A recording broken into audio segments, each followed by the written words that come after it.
päivää. Ja koska on perjantai, teemme 2 temppua. Aloitetaan.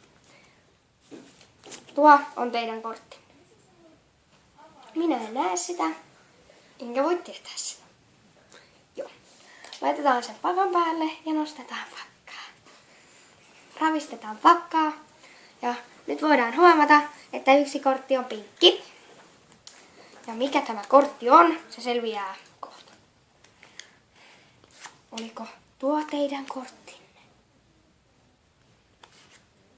No, laitetaan se tuohon.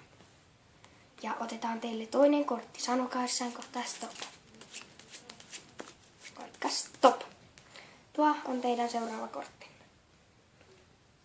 Laitetaan se keskelle pakkaa. Sekoitetaan. Ja jälleen yksi kortti muuttuu pinkiksi. Hetkonen. Kyllä täällä yksi pinkki kortti pitäisi olla. No, mutta meillä on tämä. Oliko tuo teidän toinen kortti? Joo, tällä kertaa. Tilatkaa kanavamme, kommentoikaa, tykätkää. Se olisi moro!